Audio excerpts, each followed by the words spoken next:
Welcome to the inaugural induction ceremony and gala of the Florida Inventors Hall of Fame. A little over a year ago, I was lucky enough to be in Washington for the annual National Inventors Hall of Fame, a great organization. At that ceremony, they give out a big book that lists all the inventors who have ever been inducted into the National Inventors Hall of Fame at the USPTO. That's the book, as everybody. But you know what? When I looked through the book, sitting there like you're sitting now, I didn't see many inventors from Florida. I got to thinking, well, we have a lot of great inventors from Florida at all our great companies, institutions, universities, and they should be recognized. We began to talk about establishing an organization for the entire state, an organization about Florida and about honoring Floridians.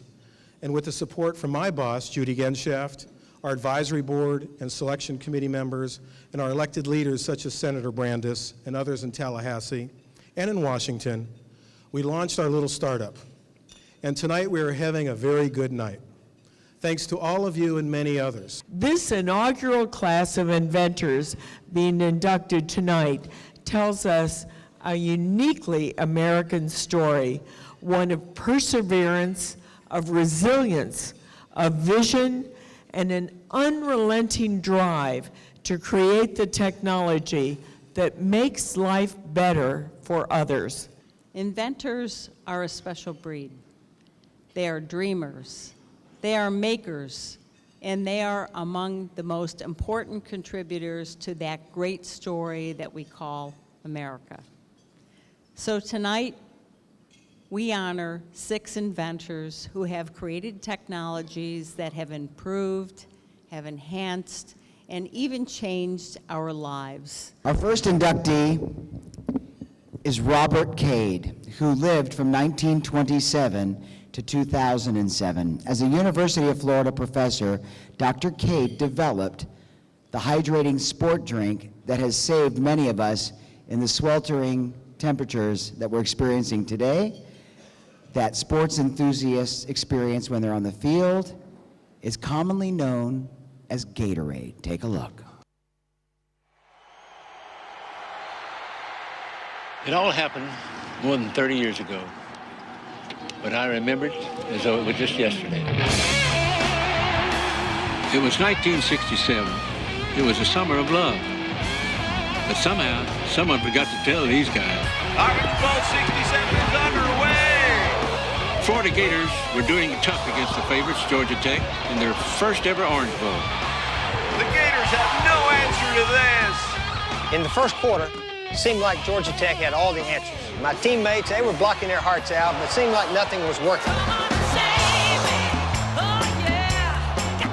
The guys were getting hammered. Go Gators! We did everything we could to try and lift them. By the end of the first quarter, me and just about everybody else in the place never gave them a chance. Oh, the Gators are not looking good. The problem for the Gators was that they expended so much energy early in the game that they had none left for the end. So we devised a drink of carbohydrate and electrolytes that speeds into the system and supplies everything they need for energy production. Naturally, we named it Gatorade. Whatever these guys came up with worked, because when the Gators came out the second half, they were a different team. Well, folks, I figured the Gators coach had some stern words to say to his players because they're playing the third quarter as if their life depended on it. In the second half, our guys seemed to get more tired, but those Gators, they just kept on coming. We got a whole new ball game here, folks. These are Gators we have not seen before. They are The final nail in Georgia Tech's coffin came when Larry Smith set an Orange Bowl record by running 94 yards for a Gator touchdown. Larry Smith is a locomotive. It's all over now, folks. The Florida Gators have taken the Orange Bowl. So the Gators, with a little help from the doctors from the University of Florida, won the 1967 Orange Bowl for the first time ever. After the game, Georgia Tech's coach Bobby Dodd said to me, "We didn't have Gatorade. That made the difference." I believe that then, and I still believe that to this day.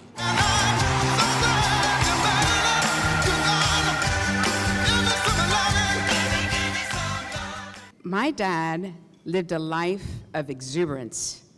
He had an irrepressible curiosity and simply delighted in discovering the truth and beauty of life. Yes, he was a researcher, a scientist, an inventor, but perhaps even more importantly, he was a poet, a musician, a cultivator of roses, and a man of deep faith. The next inductee is Thomas Edison, which was a great segue, thank you. He lived from 1847 to 1931, and Thomas Edison was recognized as the most prolific inventor in U.S. history. He was a longtime Fort Myers resident, and every time that any of us flip on a light switch, we should think of this gentleman. Let's take a look. If you have ever gone to a movie theater, listened to music, or read by the light of an electric bulb, you can thank Thomas Edison, the most prolific inventor in American history. His 1,093 patents cover an astounding range of fields, from telecommunications, electric power, sound recording, motion pictures, batteries, and even chemistry and botany. Thomas Alva Edison was born on February 11, 1847, in the canal town of Milan, Ohio. Al, as he was called as a boy, attended school briefly but did so poorly due to his lack of interest. His mother, a former school teacher, began to educate her son at home. Always a curious child and a voracious reader, Edison also taught himself by reading on his own. This strong belief in self-improvement remained with him throughout his life. By the age of 22, Thomas received his first patent on an electric vote recorder. This invention was ultimately a commercial failure, but he was undeterred and continued to work on various projects until, in 1871, he developed his first successful invention, an improved stock ticker called the Universal Stock Printer. Hundreds of other inventions would soon follow, but perhaps his most important invention was to lay the groundwork on how to invent and for introducing the research and development methods that are still used today. This collaborative style of innovation was the forerunner to the interactive technological think tanks of Apple, Google, and Microsoft. In 1876, Edison created his first research facility in Menlo Park, New Jersey. It was here that he developed some of his most famous inventions, such as a telephone transmitter, the first system of incandescent electric light and power, and the invention that brought him world fame, the phonograph, the first device to be able to record and play back sound. In 1887, Edison opened a new and larger facility in West Orange, New Jersey. During the 44 years he worked at this laboratory, he invented the first successful motion picture camera, better phonograph and recording technology, and an alkaline storage battery. About this same time, Edison visited Florida and purchased over 13 acres of property in Fort Myers to serve as a retreat from colder climates. While wintering in Fort Myers, Edison did not stop innovating. Here he improved light bulbs, researched underwater communications, investigated converting heat into electricity, and created a botanical laboratory. Fort Myers also became the headquarters for his final research project, when he went into business with good friends Henry Ford and Harvey Firestone and built a botanical laboratory in Fort Myers to find an alternative source of rubber for U.S. industry. With his customary energy, Edison grew and tested thousands of different plants to find a suitable rubber substitute, eventually finding a type of goldenrod that could produce enough rubber to be feasible. Today, the Edison and Ford Winter Estates in Fort Myers is an award-winning historical landmark, and in 2014, Edison's Botanical Laboratory was designated as a National Historic Chemical Landmark, the first such site in Florida to receive this honor. The world we live in today reflects Thomas Edison's legacy of innovation in countless ways. No other inventor has had such a profound impact on the daily lives of so many people. Steve Jobs once said, "Thomas Edison taught us how to invent." He also taught us that having a good idea is not enough. It takes hard work to make dreams into a reality. Genius, said Edison, is 1% inspiration and 99% perspiration. We salute Thomas Edison, Florida's and America's greatest inventor. The Edison legacy is living here with us in Fort Myers at the Edison Ford Winter Estates. We are great believers in the STEM initiative, and I know everyone in this room committed to invention and to moving us forward understands how important young people are to this entire process. So invention is terrific, but bringing the group along is also terrific. The next inductee is Dr. William Glenn, who lived from 1926 to 2013. Dr. Glenn was a professor at Florida Atlantic University and developed high-definition imaging, digital imaging for NASA. Here we look. Dr. William E. Glenn, Jr. dedicated a lifetime of research to the fields of high-resolution imaging technology, electronic and optical physics, and electrical engineering. He was awarded more than 135 U.S. patents and published more than 105 technical articles. He holds an honored position among 50 prolific, commercially viable U.S. inventors whose number of patents are exceeded only by those issued to Thomas Edison. It's hard to say how much was in nature and how much was nurture. His dad was a college professor, and they spent holidays and summers on the family farm in Georgia. So growing up on a farm, I think he learned to be self-sufficient, and besides it was the Depression, and also his dad had polio as a boy, so he had difficulty walking.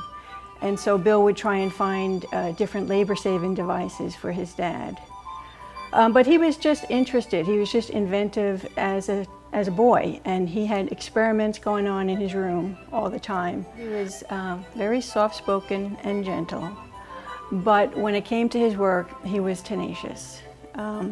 He was a hard worker, and he was a real problem solver. He never got upset or frustrated by a problem. He loved them. You know, this was right up his alley. He was not only my boss, he was a mentor and a friend, and so I even the projects I'm working on now, I wish he was here. I could ask him questions because you know, he was way ahead of everybody. Dr. Glenn's legacy continues at FAU and beyond. One of his inventions could change the future of healthcare. The Norway-based company iLife is working to turn one of his patents into a portable, wireless, and pocket-sized ultrasound machine that could be used in doctors' offices around the globe. Through FAU and several partners, we were able to pick the best patents applicable to iLife from Dr. Glenn. In particular, there's one patent that we are able to use in our development to make iLife happen. We will strive to improve healthcare in the best spirit of Dr. Glenn. If I had a chance to sit with Dr. Glenn, I would ask him how he did what he did. How did he come up with one creative solution after another after another? Most people may have a good idea once in a while. He seemed to have good ideas constantly. And anybody that could do that could be a great teacher for the rest of us. So I'd like to keep his story alive at FAU and really celebrate him and his career as a role model for all the rest of us. Yes, I just want to say what a great honor this is this evening. And I know my husband would be very pleased. And I'd like to just say how grateful I am that I can share tonight with his granddaughter, Bonnie Glenn. And also I'd like to recognize John Marcinka, his right-hand man and leader of his team. Thank you. The next inductee is John Gorey, who lived from 1803 to 1855. Dr. Gorey was an Apalachicola physician and is considered the father of refrigeration and air conditioning. Take a look at this. Here at the John Gorey Museum State Park, we celebrate Dr. Gorey from the beginnings when he was trying to cure malaria and trying to ease his patients' sufferings, to the invention of the machine which produced artificial ice and would be the precursor to modern air conditioning.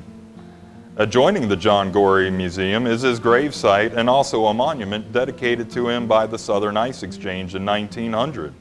Dr. Gorey was actively involved in his community of Apalachicola. As well as being a resident physician at 2 hospitals, he served as postmaster, bank president, and was a founding vestryman of the Trinity Episcopal Church. After 1845, he gave up his medical practice to pursue refrigeration projects. On May 6, 1851, Gorey was granted patent number 8080 for a machine to make ice. The availability of ice, no matter the season, helped to transform Florida and the nation as a whole. The original model of this machine and the scientific articles he wrote are archived at the Smithsonian Institution. John Gorey has been recognized in several different ways to honor his legacy. There is the John Gorey Memorial Bridge located in Apalachicola.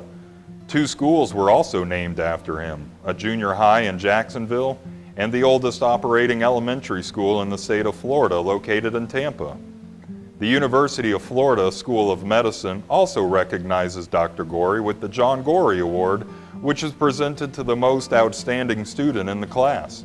Additionally, Dr. Gorey is recognized for his contributions to society by being acknowledged as a notable person in Florida's history and honored with a statue in the National Statuary Hall of Fame located in the U.S. Capitol in Washington, D.C. Modern refrigeration and the availability of artificial ice have changed the way we live. Much of modern refrigeration and ice production is still based upon the principles studied by Dr. Gorey. The Florida Park Service and the John Gorey Museum State Park are honored to be a part of this recognition of Dr. Gorey, his legacy, and his invention that changed the world.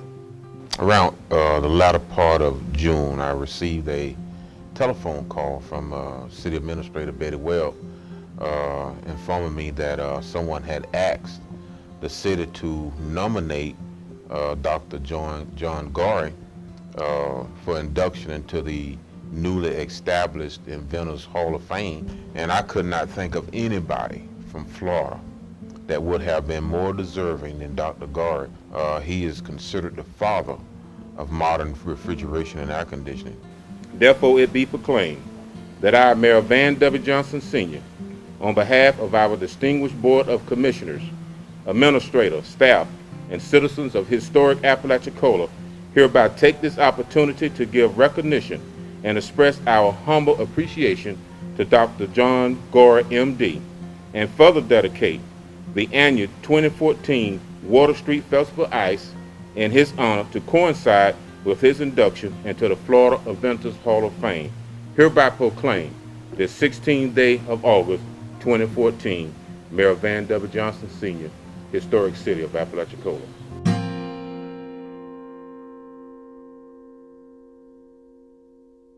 Dr. Gorey was vitally important to Florida's history, and we should all give him a nod of thanks each time that we turn on our air conditioners in our homes or in our cars or when we reach into the refrigerator for a nice cool drink. Dr. Gorey was a physician, humanitarian, and an inventor, and I think that he would be very honored and very proud to be inducted into this inaugural class of the Florida Inventors Hall of Fame. The next inductee is Dr. Shyam Mohapatra, professor and pioneer of the applied biomedical nanotechnology at the University of South Florida in Tampa. As a young boy growing up in India, I loved math, I loved science, I loved looking at the stars. My goal was, what can I do to help others? Siam Mohapatra wanted to be a medical doctor. A passion for genetic research changed his path, but not his purpose. Only way I can help patients is by creating the products that helps millions of patients, not just one patient at a time. A distinguished health professor at the University of South Florida's Colleges of Medicine and Pharmacy, Dr. Siam Mohapatra's product solution is tiny nanoparticles. You're actually trying to change the protons and electrons in an atom.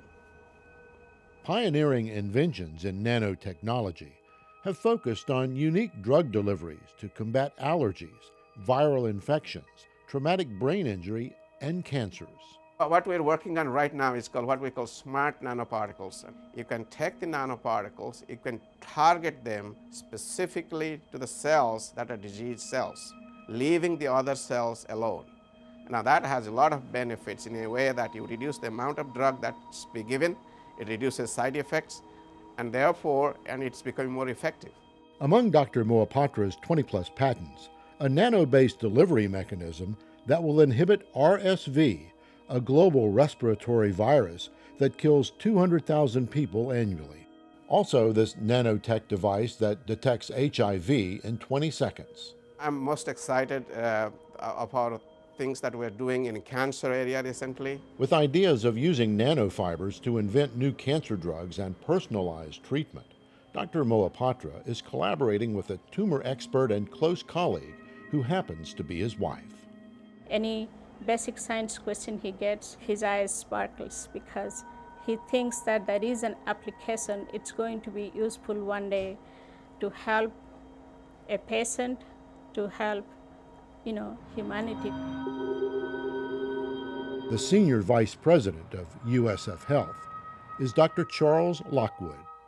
Inventors are able to see the same set of data, the same problems that the rest of us see, and think in a different way to solve the problem. And that is really a remarkable accomplishment. And whether you're Louis Pasteur or Dr. Mohapatra, it takes original genius, and it's a marvel to behold. We can only begin to imagine what cures and treatments he's going to be able to devise using nanotechnology.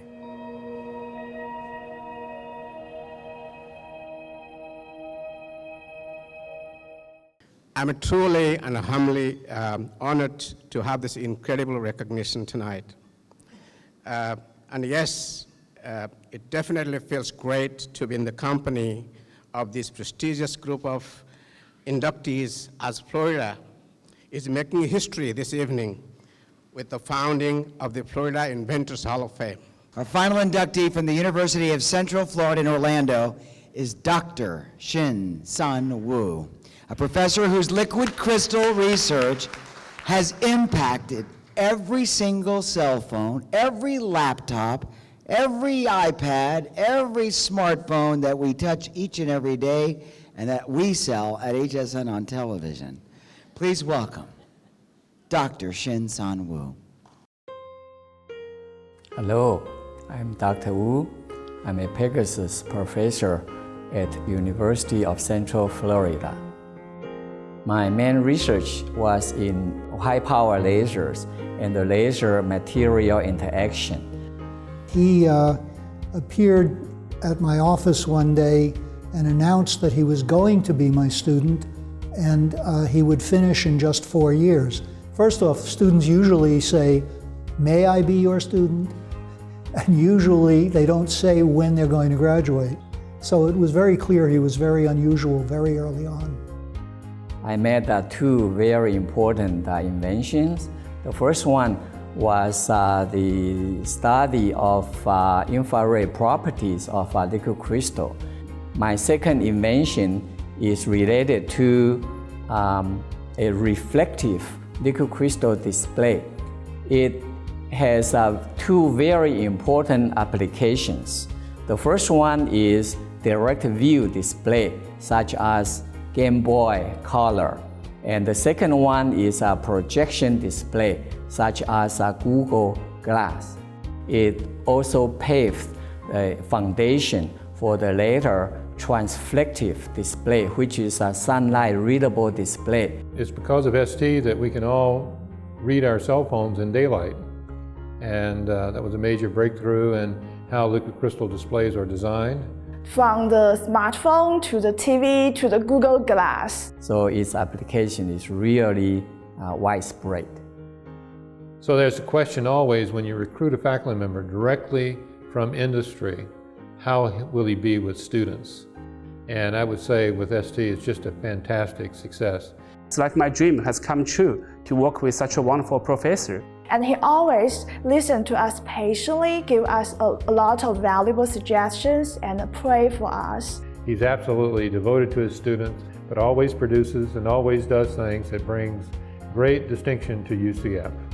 He really deserved this prestigious recognition. St. Wu has been very, very creative and has many, many patents that have been extremely valuable over the years. I have 80 patents. And it's been very much a matter of pride for me to have been his professor. I'd like to thank the selection committee for giving me such a great honor. This is a very humbling experience for me. I hope I will continue to work hard and generate useful patents to improve human lives. Thank you very much.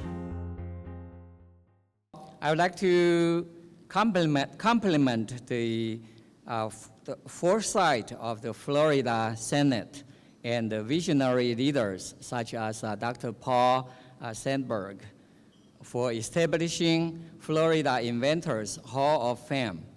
I'm so grateful to my nominator, Dr. M.J. Swallow. Oh, by the way, I didn't know that he nominated me until later. And also the selection committee for giving me such a great honor. This is indeed a humbling experience for me, alongside with these invention giants.